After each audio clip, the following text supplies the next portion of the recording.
Good afternoon, ladies and gentlemen, dear Vice President of the Commission, dear Commissioner, distinguished members of the European Parliament, ladies and gentlemen, dear friends.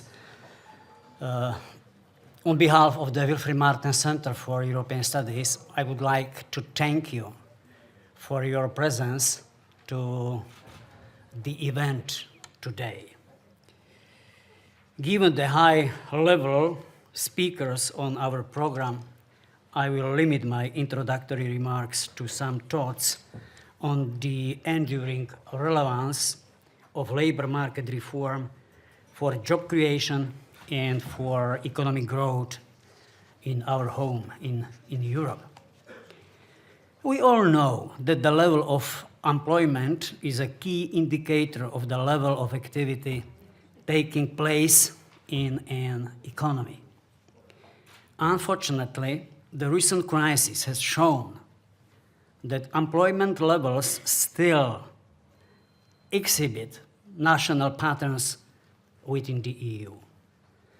In December 2014, unemployment rates in the euro area ranged from a low of 4.8% in Germany to a high of nearly 26% in Greece. There can be no doubt that institutional factors are partly responsible for such divergences between national labor markets and that reforms are needed to address them. The study we are launching today, a unique collaborative effort between Siegfried Mureşan, the member of the European Parliament, and the Martens Center, looked in detail at the labor market dynamics of 6 EU member states. This research, by breaking out of the Brussels bubble and going directly to member states, identifies best practices and offers policy recommendations for improving EU employment levels. Let me just comment on one finding of this research, which I believe is of the utmost importance. We should not forget that the present crisis is not the single cause of Europe's long-standing unemployment issue. For example, youth unemployment levels were already approaching 20% in Greece, Portugal, Romania, and Belgium, all countries covered in this analysis in 2007. It means before the impact of the crisis began to be felt in European labor markets.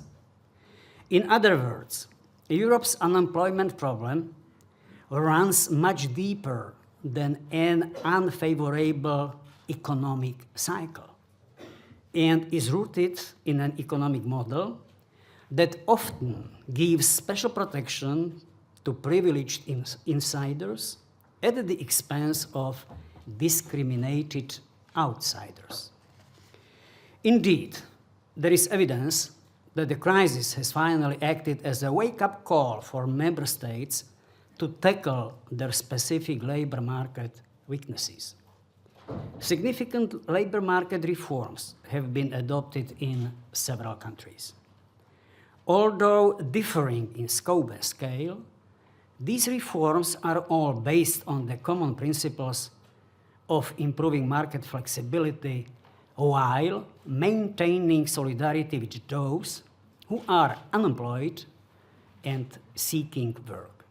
These principles are the right ones, and these reforms go in the right direction.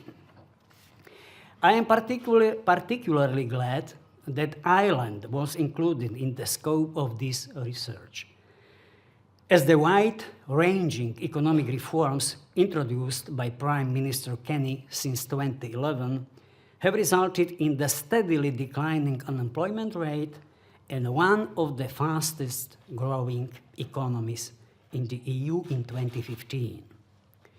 Reforms are often a major political challenge for democratic leaders, as they often reduce the privileges of important sectors of our societies and only yield their positive economic fruits in the long run.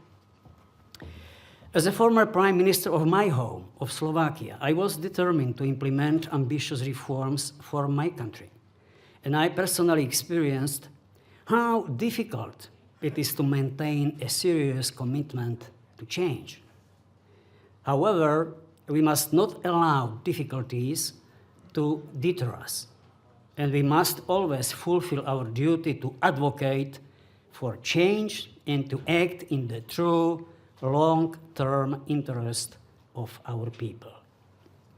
In this regard, my motto has always been that when you are committed to something, you accept no excuses, only results.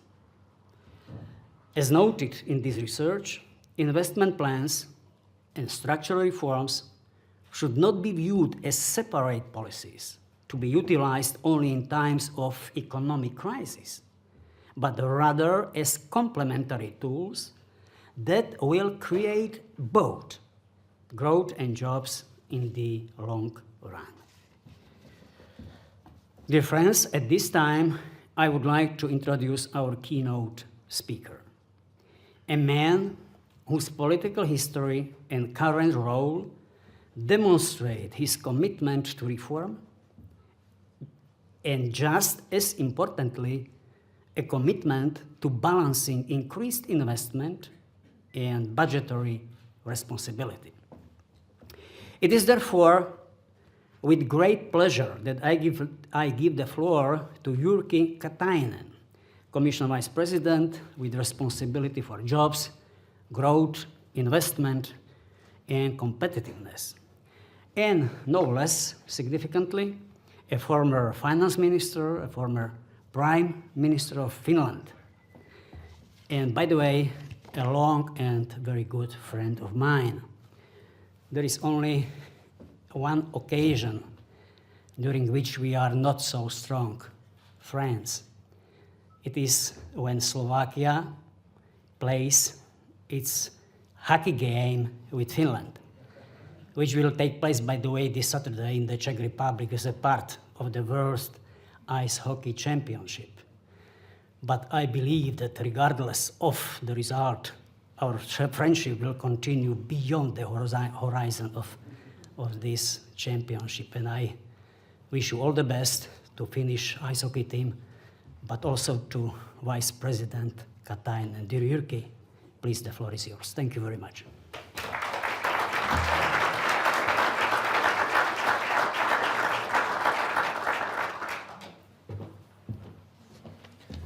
Mr. President, dear friend Mikulas, Honorable Tomi Huhtanen, Honorable Member, and my good friend Siegfried Muresan, ladies and gentlemen, thank you very much for inviting me to this very topical event. I do want to congratulate Matos Center for raising this very important issue to the political discussion, because we are facing the situation where external world is challenging us at the moment. And this means that we have to be ready to reform our societies. We are not doing reforms for the sake of reforms, but we are doing reforms in order to change the way we are operating in order to get better society for our citizens in the future.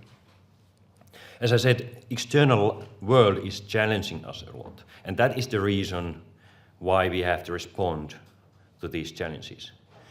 And we are not in the first time in the era in which we are forced to reform our societies. We have reformed our societies constantly, but now, because of changes in the global market, because of changes in the digital trade, for instance, because of more integrated, more interconnected world, we are again forced to reform our societies. And reforms cannot be seen as a necessary bad thing. If you are not ready to reform your society, you don't care. So reforms are meant to be the building blocks for better and more prosperous society. Ladies and gentlemen, the employment situation in EU is improving gradually, but of course the speed is too slow. Positive economic sentiment and consumer confidence may indicate a good employment prospect ahead, but there are still some risks ahead of us. So we cannot rely on the cycles only. We have to go deeper and be ready to correct things in our society which are broken. Today there are around 24 million people out of work across Europe, and some 12 million people have been unemployed for more than 12 months. And this long-term unemployment risks becoming a structural phenomenon. Investment, jobs and rebalancing the socio-economic agenda are necessary to give new impetus to the European project. Driving a job-rich recovery with better access to decent job is the absolute priority. The EU is building on investments, fiscal responsibility and structural reform, undertaking action to support job creation and to make the labour market more dynamic.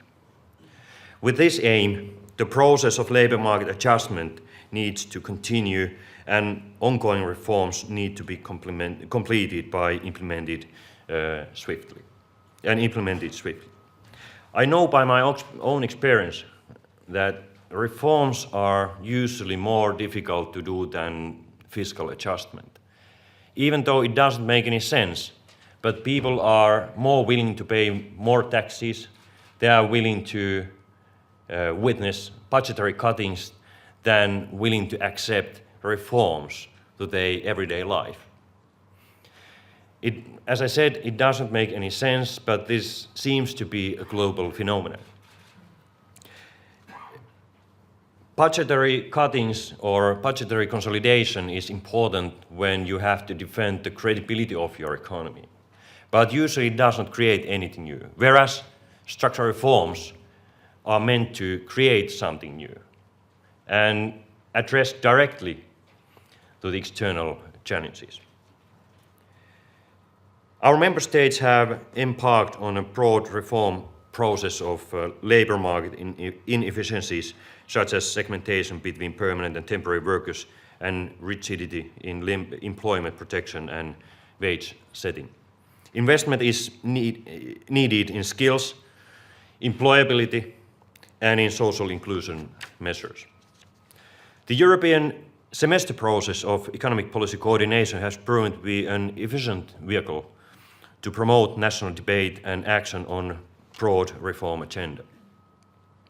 More than 185 recommendations have been given to member states over 2011-2014, touching upon labour market, education and social issues. They have addressed structural reforms such as employment protection legislation and wage bargaining, active labour market policies, as well as vocational education and training regimes to social policy. It has also enabled the Commission to closely monitor labour market dynamics and policy development in the member states, while establishing a forum of permanent exchange of views with governments, social partners and other stakeholders. Overall, recommendations have been effective in promoting and speeding up reforms also in the field of labour market in member states. Since the beginning of economic and monetary union, there was clear awareness that a successful monetary union would require reforming labour markets to ease adjustment and to permit the correction of macroeconomic imbalances. Since the crisis, the need for such reforms have become urgent.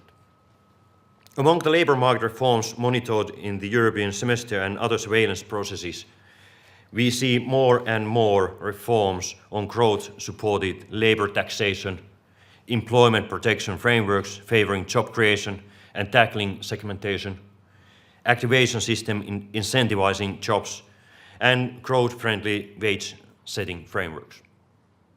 I want to point out that since 2011, the Commission has proposed also a large number of recommendations to Member States in relation to issues which have helped Member States to get better employment situation. A broad span of topics have been addressed, which could be roughly regrouped in three main blocks. First, structural reforms addressing core labour institutions. As I already mentioned, a few of them, employment protection legislation, wage setting, etc. Also measures to invest in skills and employability through active labour market policies, and measures of social protection and social investment. Overall, Member States have positively reacted to these recommendations and the measures what the Commission has proposed. Of course, there are differences between the Member States. Some have adopted new reforms better than the others. As part of the Commission's work programme for 2015, the Commission will later this year present a set of initiatives with the objective of continuing promoting free movement of workers while at the same time helping Member States to prevent and fight fraudulent or abusive behaviour.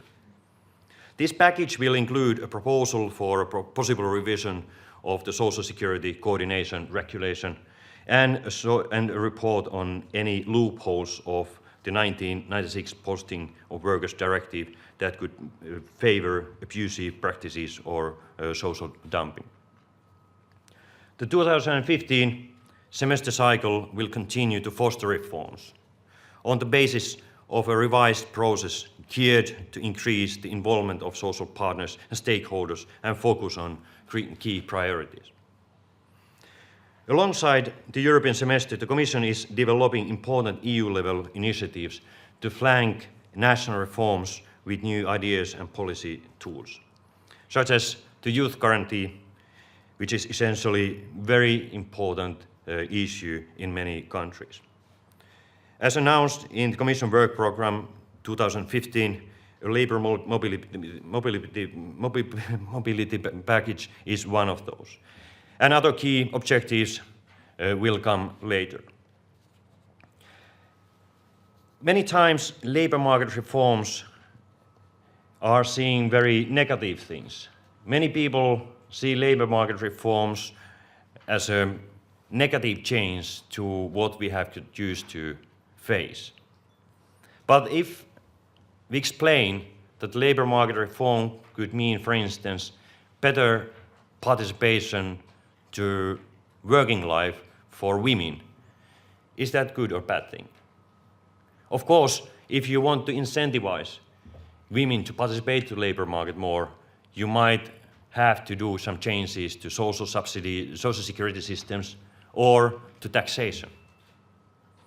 Or if you want to reform pension system, which is sustainable, and for instance, pension age reflects the life expectancy, is it fair or unfair? I think it's fair.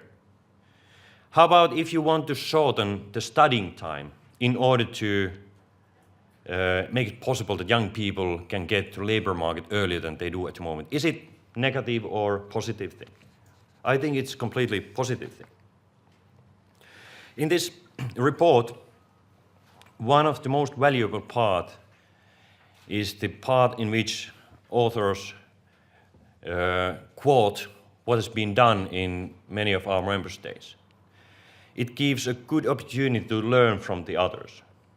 The Commission doesn't have power or competence in all of those issues which have been reformed in the member state level, but we can use this report as a source of copying and learning from the best practices. I just would like to highlight two interesting examples. In Ireland, the country and the new Enda government in 2011 did a lot of reforms in labour market also. In 2011, Ireland launched Pathways to Work, a comprehensive plan integrating employment and income support services to favour the labour reinsertion of long-term unemployed. Over 26,000 people who had been long-term unemployed at the end of 2011 secured work by 2013. The number was more than 6,000 more than initial target. Another example comes from Portugal, where the new government did a huge amount of reforms, many of them very painful, many of them very unpopular, but many of them also bear very good fruit in social terms. In 2011 and 12, Portugal reduced high levels of severance pay and narrowed the definition of unfair dismissals. These were a major cause for the high occurrence of temporary contracts as a way to bypass the costs of permanent workers. Portugal also reduced the length of unemployment benefits, which was previously one of the most generous in Europe, from 38 months to 26 months, while extending eligibility also to some categories among the self-employed and reinforcing activation measures for benefit recipients. It's easy to understand that both of these examples have been highly critical, but as we see, the results have been encouraging.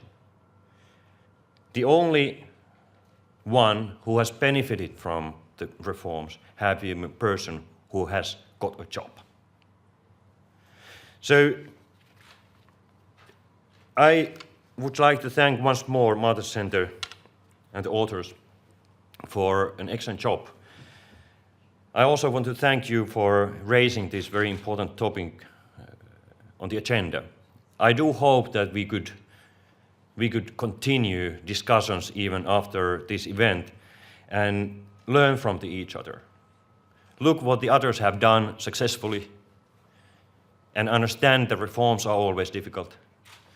But once our priorities are right, if we want to prioritize job creation, opportunities to work, we must be ready to sacrifice part of our political convenience for the sake of better employment and for the sake of a more just world. Thank you very much.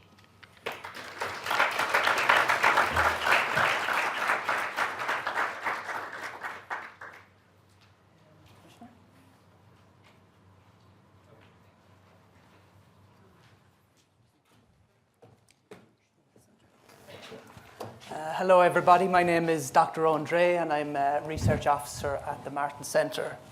Commission Vice President Katainen and Sigfrid Muresen MEP have kindly agreed to participate in a panel discussion for about 20-25 minutes and then hopefully, if time allows, a short questions and answer session. Just a few housekeeping issues. This event is being live streamed on martenscenter.eu.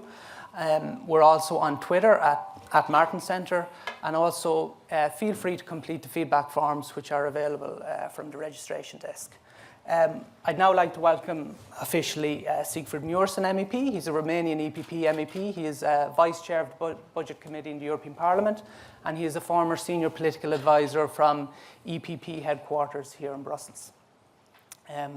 I guess the question here is, after the Commissioner's address and after former Prime Minister Zorinda's address, is how to start a discussion, because there's so many issues to talk about. Perhaps I'll just provide a little context. The Commissioner mentioned the 24 million people currently unemployed in the European Union. To put that figure in greater context, that's over twice the population of Belgium. The situation for young people, particularly those under the age of 25, can be considerably worse. And it's important to note that even in this city, even in Brussels, within walking distance of this hotel, there are areas of this city with youth unemployment rates of between 40 and 50%. So it's not an issue that just affects, peripheral countries like my own in Ireland or Romania or Portugal or Greece or Spain. It also affects practically all member states throughout the European Union.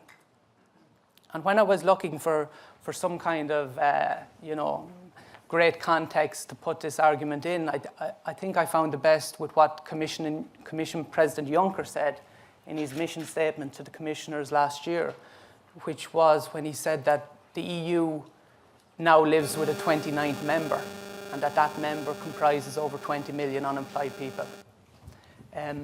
So I think that's a key issue for us here today.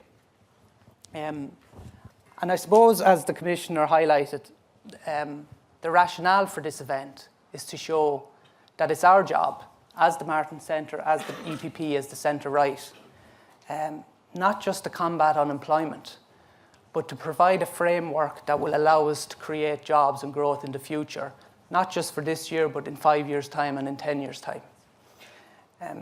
So with that, I'd like to start the discussion. Siegfried, if I could come to you first.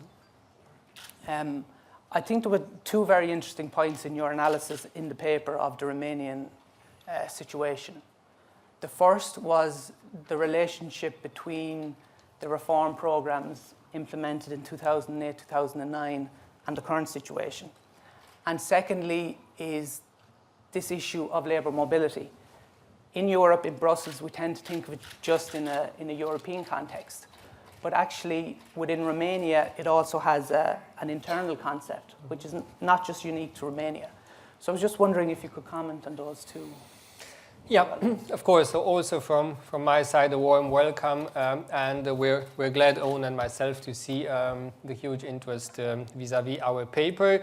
To move directly to your questions on both mobility and reforms, maybe to start with the one on reforms.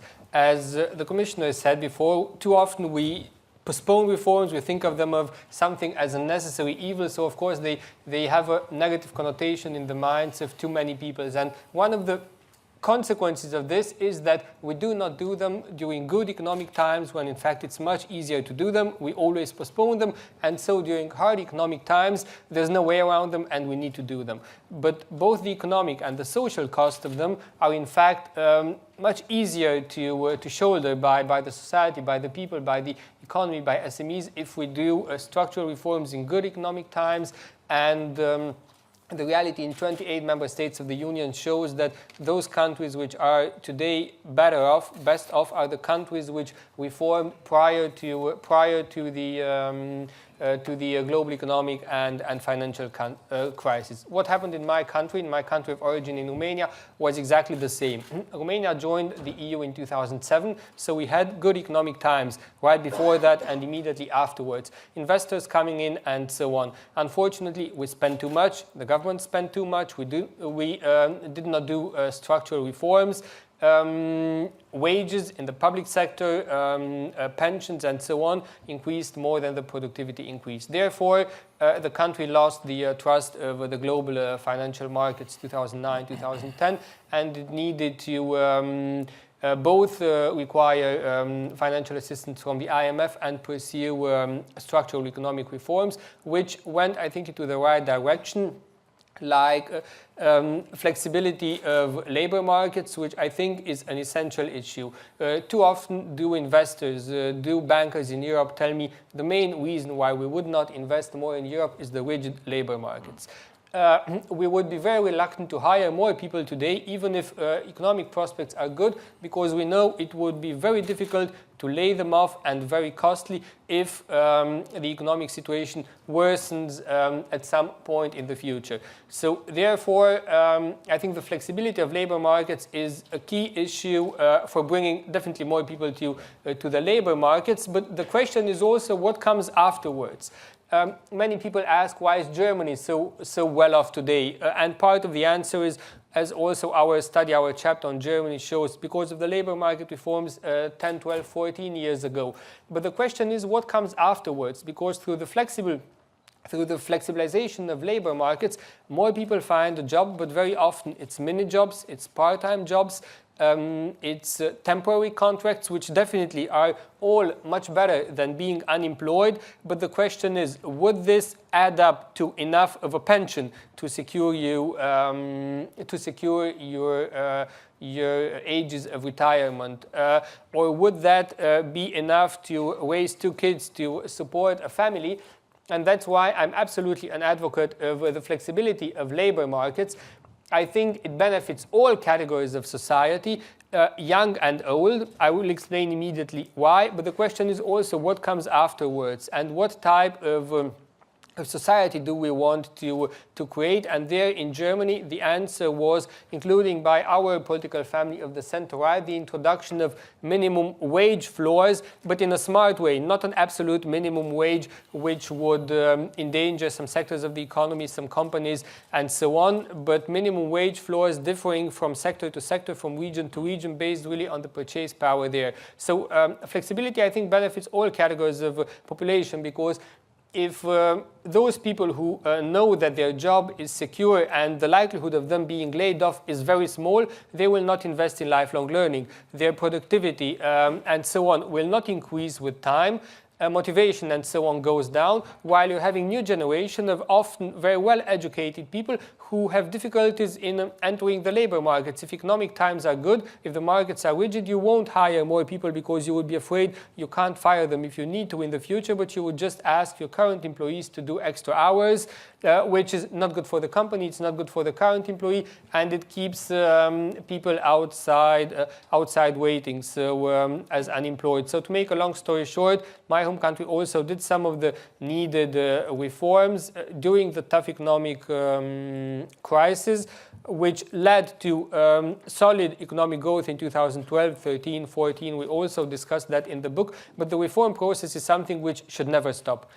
If you stop for 2 or 3 years, other countries in the region, in Europe and so on, will continue. And you know, it's like in sports. You will be lagging behind. So my call is also, I mean, do the reforms in good economic times and never stop, even if figures will become good.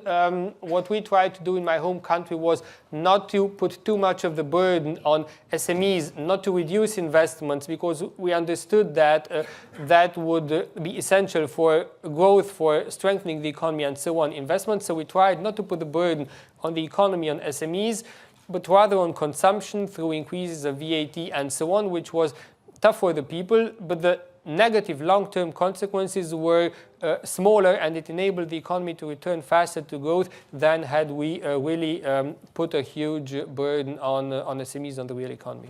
Thank you. And I think what's interesting, Siegfried, is just building on the Romanian example, is I think what the EU could learn from the different national experiences.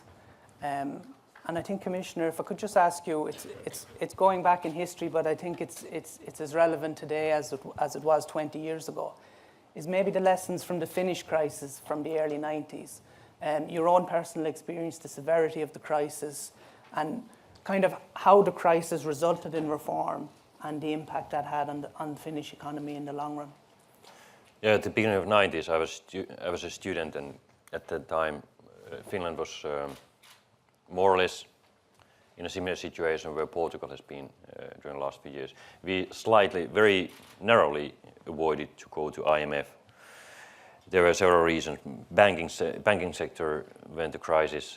Soviet Union collapsed, so part of our export collapsed, and also overspending was one of the reasons, and structures did not support dynamic economic growth.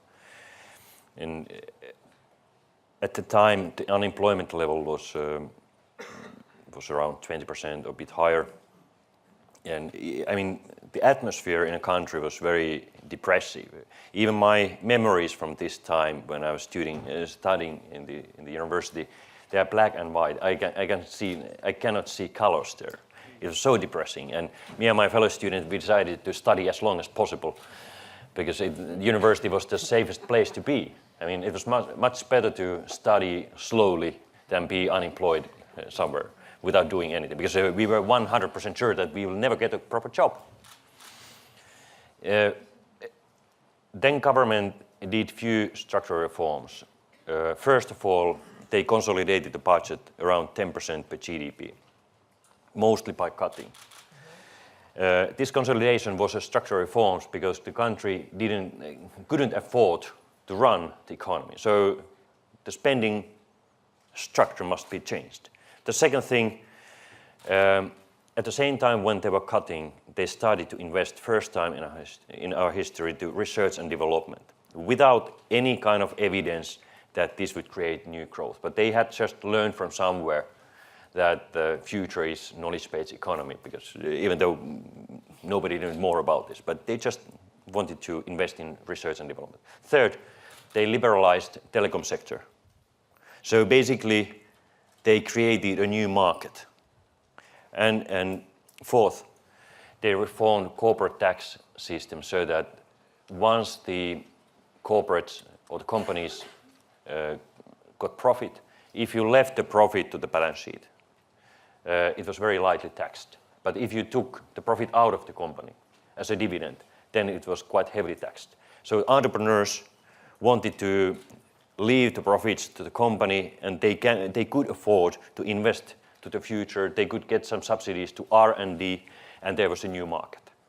So basically, even though this is not exactly the labor market reform, the government did also some of those, but they reformed society from the very bottom and created, partially by accident, new basis for knowledge-based economy. Thank you. It's interesting, your description of your experience of Finland in the early 1990s. I think it compares directly with my experience of Ireland in 2008, 2009. And actually there was an increase in Ireland, a significant increase in Ireland in mature student applications to return to college during the crisis. And it's an issue that is not easily described unless you've lived in a country which has gone through a similar situation. Siegfried, just to come back to you, former Prime Minister Zorinda raised issues about how difficult it is to reform, how difficult it is to get the support for these labour market reforms. I think we only have to look at Belgium as an interesting example, the new federal government and their proposed, from my point of view as an Irish person, fairly, basic standard labour market reforms, but the level of public opposition and vested interest that they're meeting. So I was just wondering, labour reforms in the EU only seem to happen in a crisis. Take Finland, take Romania, take Ireland. So I was just wondering if the new institutional framework that the EU has developed over the last couple of years, the European semester, as the Commissioner highlighted, do you think that will play kind of a further constructive role in the years ahead in kind of encouraging and facilitating member states to be braver to conduct these reforms? Absolutely, yes. I mean, partly it definitely does. So the important point, I think, in order to make labor markets work, the reforms which we need to do go much farther than just the flexibility of labor markets, pension reforms, and so on. Fiscal consolidation, to me, is an essential prerequisite. And to me, that doesn't mean cutting equally through all headers of the budget, but allocate the limited financial resources which our countries have to those areas which we believe make the economy stronger in the future, those areas which we label as priorities. Then, of course, because you also asked me about mobility, and I think there's a structural element there as well. You asked me about mobility in the first instance. We should definitely make mobility work in Europe. We're talking about that, but I think, and what we discuss in the book as well, is there still are some countries in which we have to make mobility work within the member state, in which there are significant discrepancies in terms of employment, and particularly youth employment, youth unemployment, from one region to another. And we just need to get the young people at the place where the jobs are. And there, partly it's because of conservative societies that people go to school, graduate, buy a home, have a huge loan to the bank, get married, have 2 children, and then it's very hard to become mobile and to move to where the job is. So my thesis is, of course, we need to make mobility work within Europe. For that, very often it's bottlenecks. Like if I lose my job at a shipyard in Romania, how do I apply for a job at a shipyard in Finland or in Germany? What are the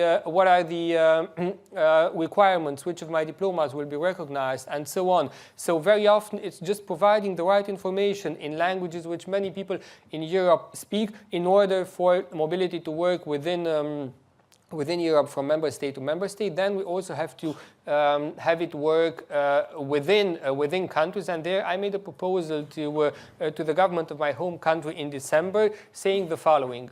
We all know the program Erasmus for Entrepreneurs at European level, which gives you the possibility to, if you're young and have a business idea, to do an internship with an already established entrepreneur in another member state of the Union, with the European Union, the European Commissioning financing that. But of course, which is a good thing, and I want to see this program developed, but there is one prerequisite there. You have to move to a different country, which is a good thing. You can get to new ideas.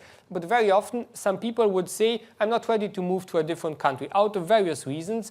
Maybe some would say the most relevant entrepreneur from whom I can learn is established in my home country, plus I could learn things about the legal framework, about accounting and so on, and so on in my home country, and therefore I would want such a program at national level financed by my own government, not requiring me to move to a different country. And I asked the government of my home country to try to establish and finance this, and also stimulate mobility with such a program. So if an entrepreneur from an area with youth unemployment of 30% moves to an area with youth unemployment of 5%, just support him with housing and so on. So make mobility work in Europe, eliminate the existing bottlenecks, make it also work within some of our member states, try to keep the brightest young people in Europe, because if as a young person in Finland you find a suitable job opportunity in Brussels or in London, you would move there, work there, acquire new experience for 2-3 years, but if the framework is right in Finland, you would get back in 2 or 3 years. But if you're moving to Australia, New Zealand, Canada or the US, the likelihood of you returning to Europe is much smaller.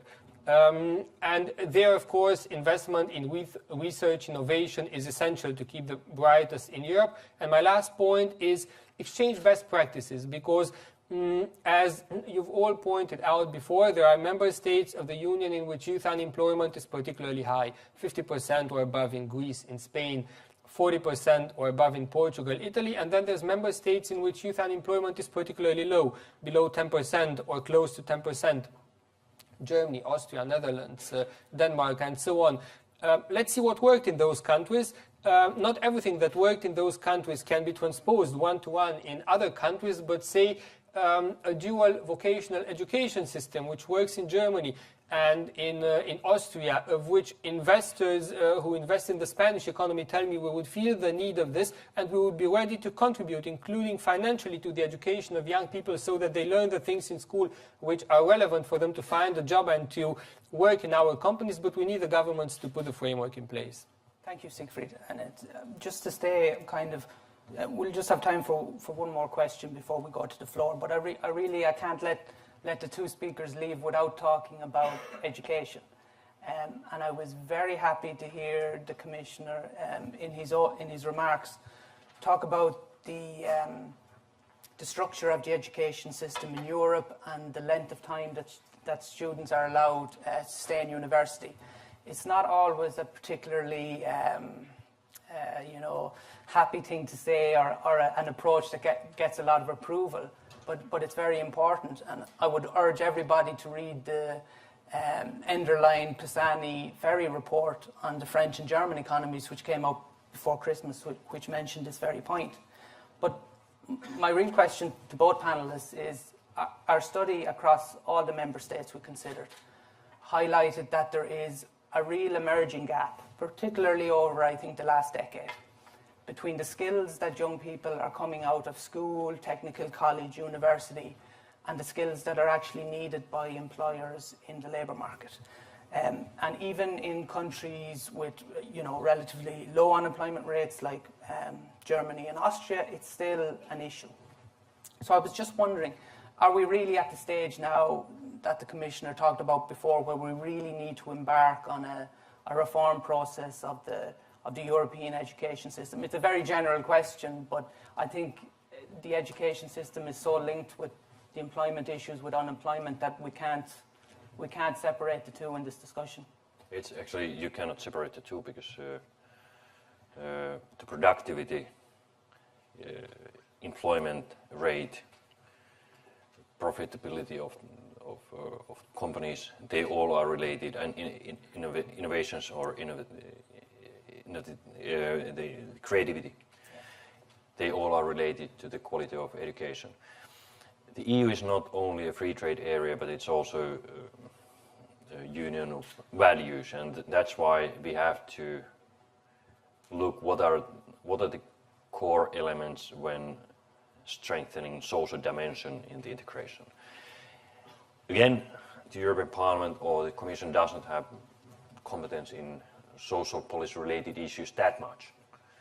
But nevertheless, we have to focus on the issues which creates the biggest differences between the member states in labor productivity, social justice, etc., and welfare. If I should choose one thing, if I was a dictator of Europe, I would force member states to improve the quality of teachers' education, teachers' training. Because if you look at the differences in productivity, in competitiveness, in employment, you can easily roll back to the quality of education, and when you go even a bit further, you can easily see the differences in the education or teachers' training. So this is a very core issue. There are lots of cultural things which create differences, but nevertheless, I would focus on this. The second issue, and this is my final, there are three. Second is vocational training. You can get good results by using apprenticeships, as they are doing in Germany or Austria. It's a very good way to educate people. Or then there are also some good examples in more traditional or more school type of vocational training. I have followed very closely one of the systems, and there again, even in vocational training, the quality of teachers, vocational teachers, is very, very crucial and core point. And my final point is the role of universities. Traditionally, Europe has been very good in fundamental research, and also the universities have been very good in educating professionals like medical doctors or lawyers, etc. But the universities have not been the hubs for startup entrepreneurs. But now I can see very positive signs that many universities are changing. They are allowing entrepreneurs, venture capitalists to come to the campus, and they are working very closely with the private sector. So the research gets some relevance from innovation side. And when talking about innovations, you always need an entrepreneur. And making it really a product and take the product to the market, you need financial system. So this is a positive change in Europe at the moment, which I see happening very clearly. And those are the 3 points I would like to concentrate. Siegfried, a final comment on education?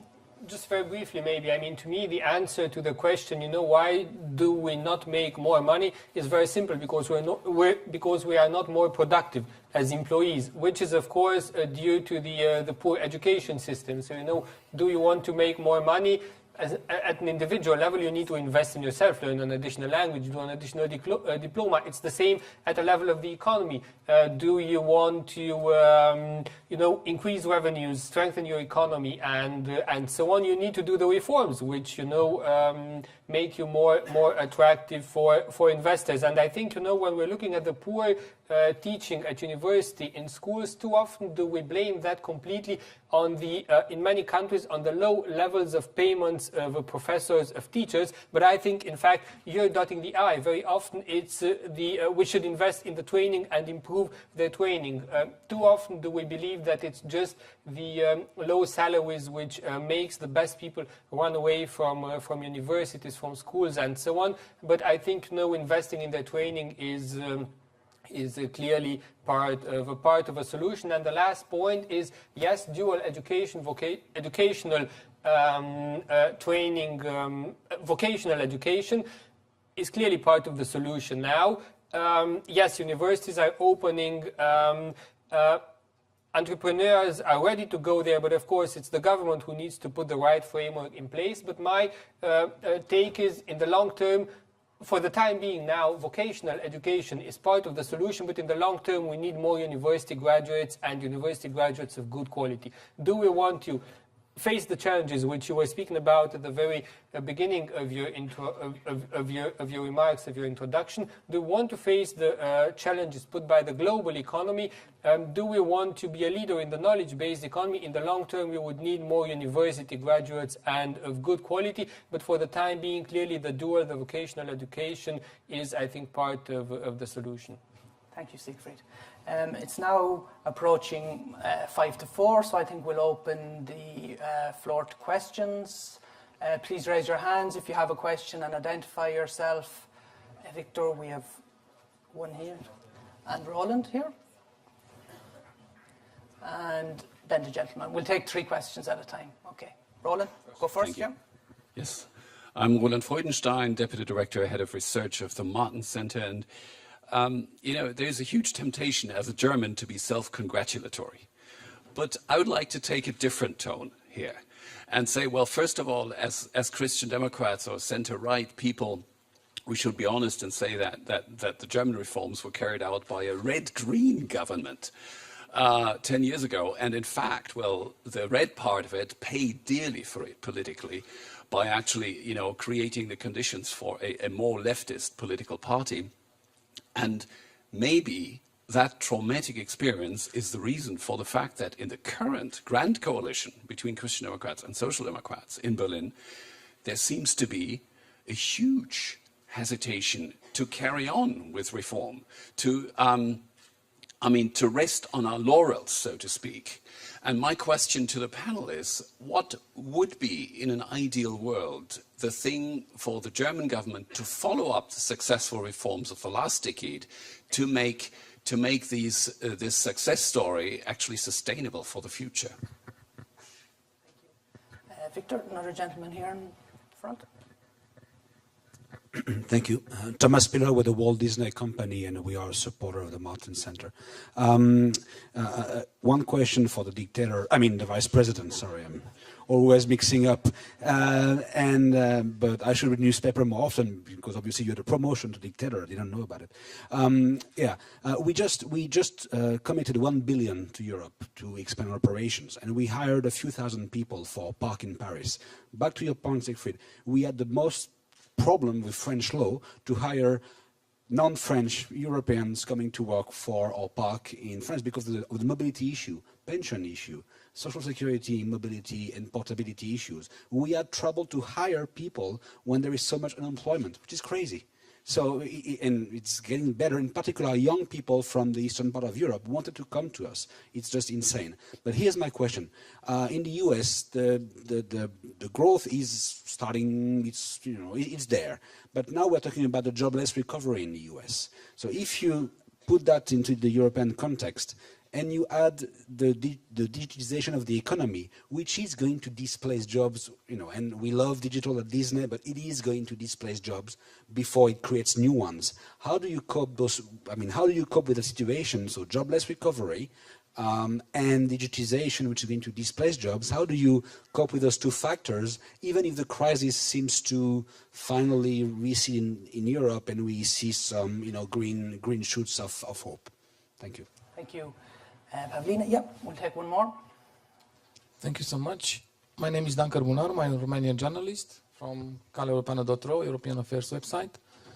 I'm glad also that European Union is not run under a dictatorship. And on these logics, I noticed Your Excellency, Mr. Katainen, that 2 times you mentioned the fact that you cannot do this, you cannot do that because it's on the member state.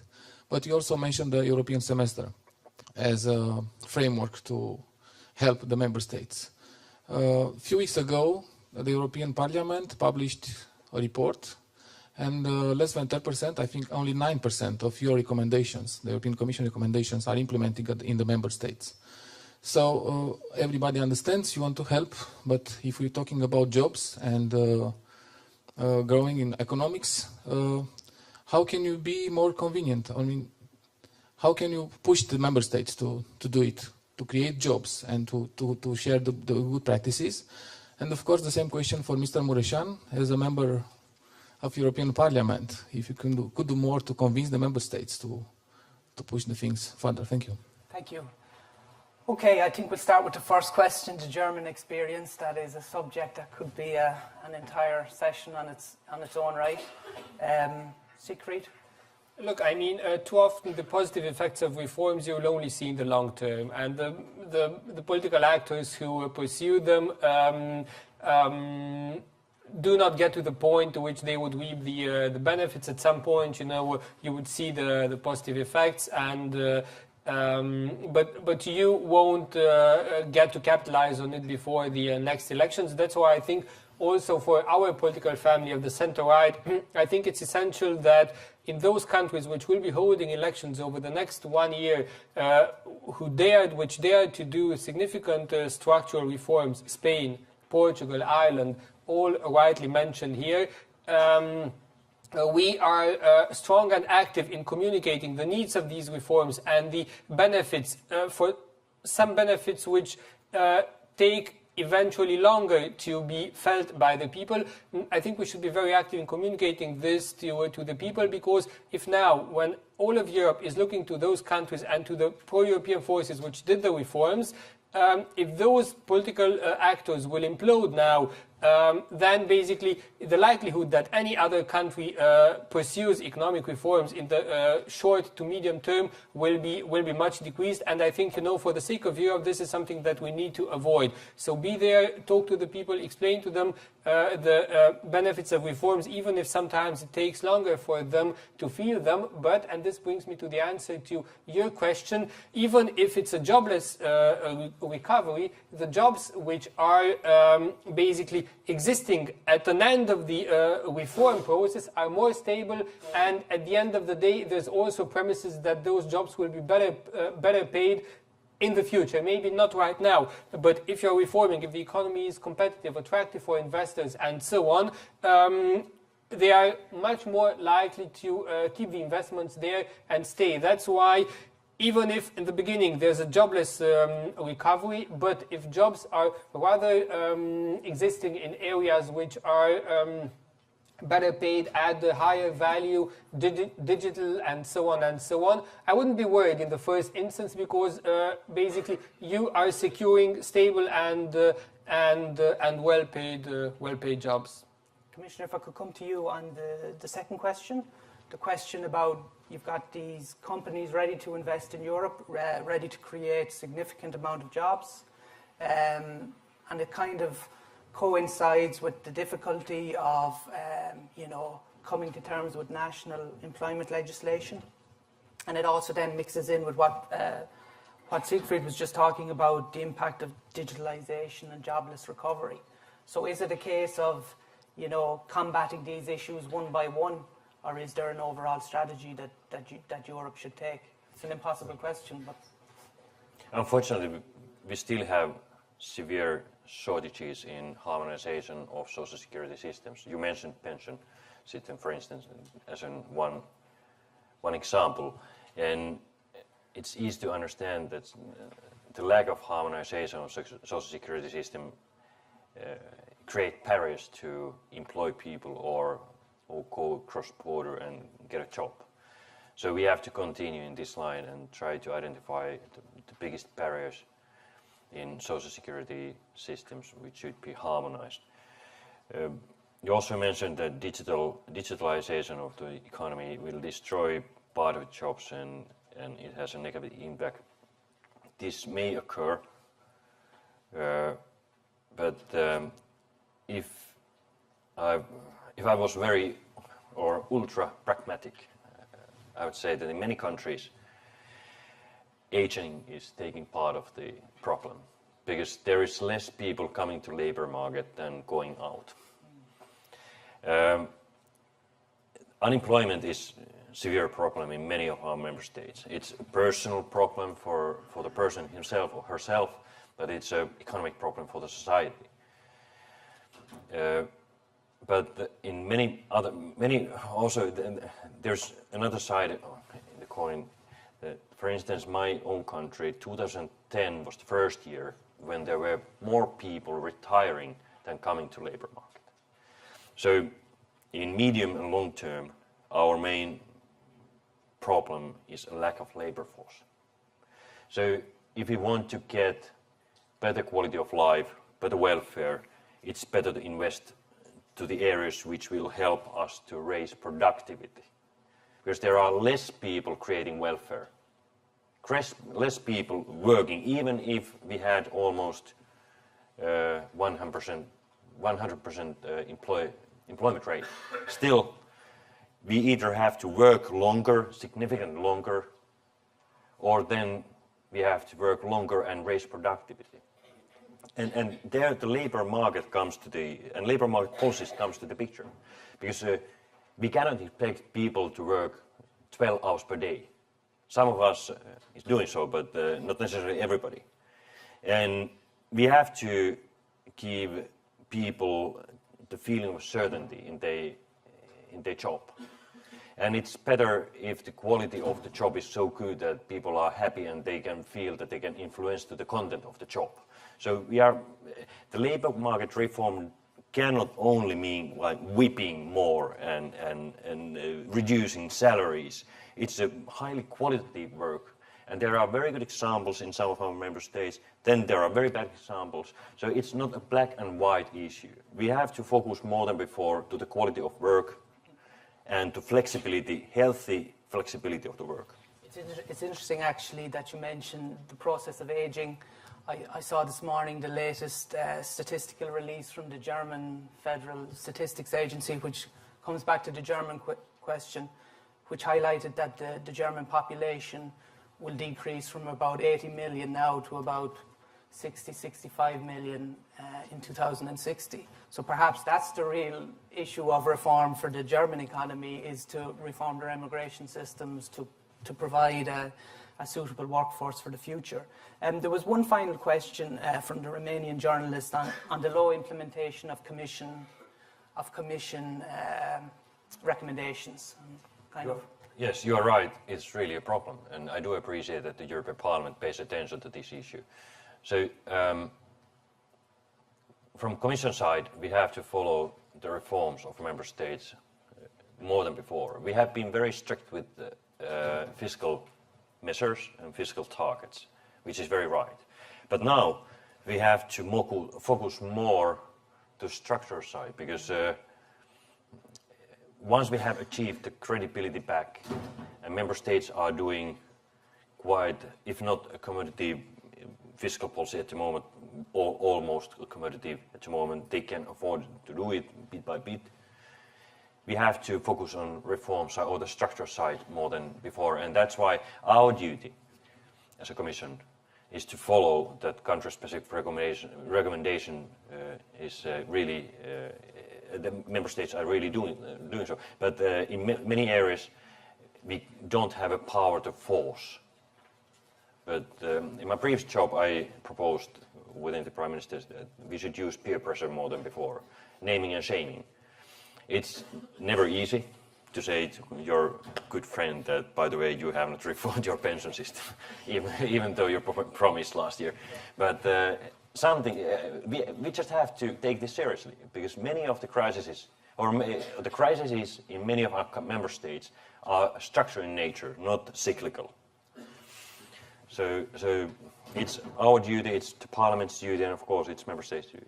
Siegfried, do you want to give a Parliament kind of viewpoint? No, basically just adding that there's no way around structural reforms, and everything that we've seen in terms of monetary policy from the European Central Bank trying to help us bridge the crisis, going towards the limit of their mandate and of what the treaty allows them to do, but not beyond, of course, in my opinion. So all of this is no replacement for structural reforms, which have to be done basically at national level. And we, from here, I mean we can accompany the Commission does so. We from the Parliament side, we're also trying to do our share, but it's at national level where that needs to take place. And there is no way around it if you want to strengthen your economy, to make it more competitive and more attractive for investors, because my belief is that it's not us, the public sector, which is creating the jobs, but the jobs are being created by the private sector, and our primary duty is to put at their disposal a framework which they trust, which they find healthy and attractive to invest in. That's the best recipe for job creation. Okay, thank you. We just have two very short, quick questions. The first one came in on Twitter from Daniela Goldman for Siegfried, and the question was, is the quality of our universities really the problem, or is it that the university system doesn't promote practical, I suppose, a vocational element? I think we partly discussed it, and I think it's clearly both. I mean, you're coming, Commissioner, from a country which ranks high in all of the rankings linked to education. Some other countries in Europe are ranking below, and that's why I say encourage us to exchange best practices, make universities cooperate in Europe. Not everything that works in Finland would work in Spain, but some of the things definitely would do, and clearly open the doors of the universities to cooperation with entrepreneurs, with the business sector. And as I said, I think that's an area where the public sector has a role to play in creating the right framework, because from the private sector side, we see more and more the readiness to engage, to contribute even financially. They see that as an essential condition for them to getting the graduates with the right skills after university. And Commissioner, I'm going to abuse my position and ask one very quick question. Just ignoring the political implications, but do you feel that if Britain did choose to leave the European Union, do you think that would weaken the cause of those who promote more flexible labour markets in Europe?